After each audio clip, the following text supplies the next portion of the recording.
It's a lovely good morning to you. This is a radical farmer here at Organic Farm 7. As you can see, this is organic maize, the one that can actually withstand drought because it was designed to grow in areas like Africa. So, number two, this kind of maize grows well even under hard situations. So I'm not very passionate about maize, but once in a while I grow just a few cobs for chewing. But even shima, I don't like shima that much, but my wife does. So she's the one actually who loves maize. Okay, so but a few reasons. You see, when we care for our soils, even if we are going to have clear clear skies like this in rain season, you'll still be able to produce something just for home consumption. So what we're going to do an inspection. You see, you look at how this maize is looking like. We didn't use any wicked things that destroy the environment and the ground. I'm not going to mention them. You can just do a search. So we have weeds. We didn't kill the weeds. And I just want you to look at how dry the soil is. No, you can say, no, he was watering. Look, it's dry.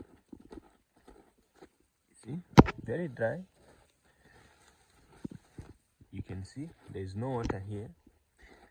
It hasn't been raining like the way it hasn't been raining at your place for a month plus. You see, dry. This is dry.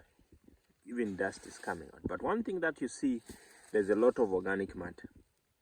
So organic matter stores water. And this cob of maize, as you can see here, there's something. Let's go down. You see? Look at how fresh the maize is looking like. I imagine if I had a big field, but I don't have. Look at this. So it's not accidental, it's deliberate. Look at that. The key thing is not, yeah, it's not raining, but just look at how the roots are. Look at that. You see, it's dry, it's dry, dry, dry, dry. Dry, it's dry, dry. So our soil, and down there is some moisture.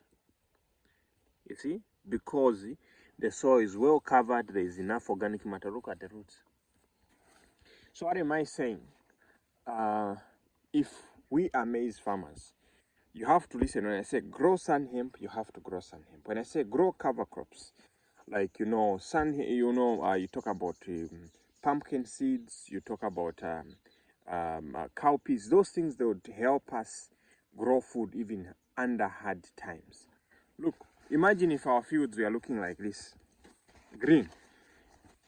Here in Zambia, this is dry. It's dry. Now we are busy putting things that are destroying the soil. Then when we don't have food, we are complaining. So it is high time we get back to the roots. Look at this.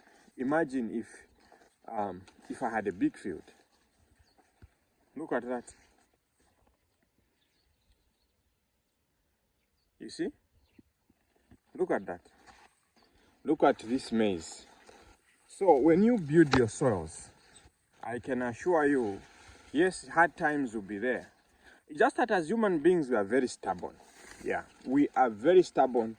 We forget where we come from and we don't follow instructions. And when God tries to remind us that, you see, we have to do things the right way, we don't follow. You see? So, and no wonder we are suffering.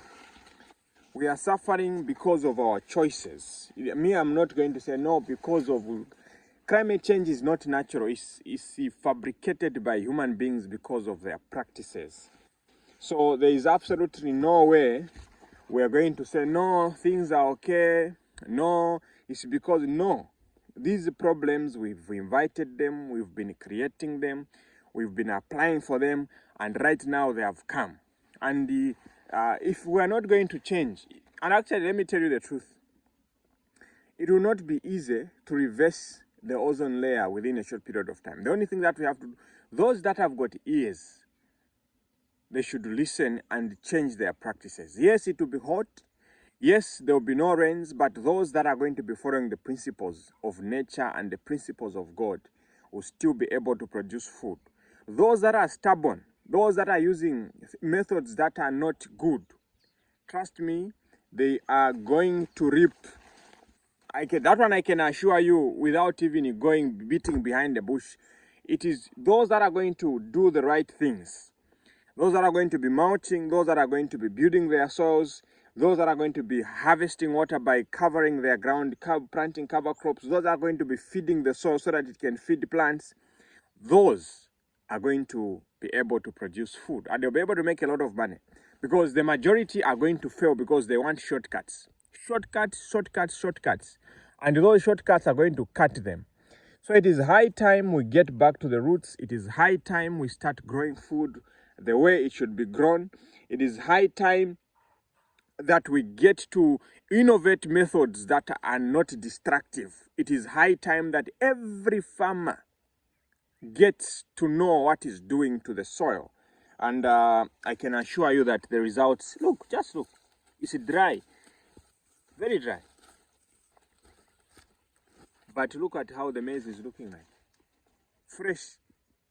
And some people, because of what they do to the soil, their maize is being bent. It's being bent. And that is not by accident. That is not by accident.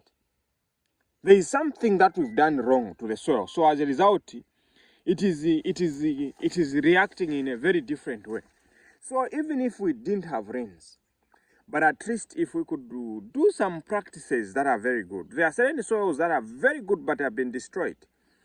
And they are compacting because there are no living organisms in the soil. Because of what we put in the soil, those living organisms have been destroyed. So have a lovely morning. Stay blessed. Stay organic. And no matter what you think, organic farming is the best way of farming. There are no two ways about this.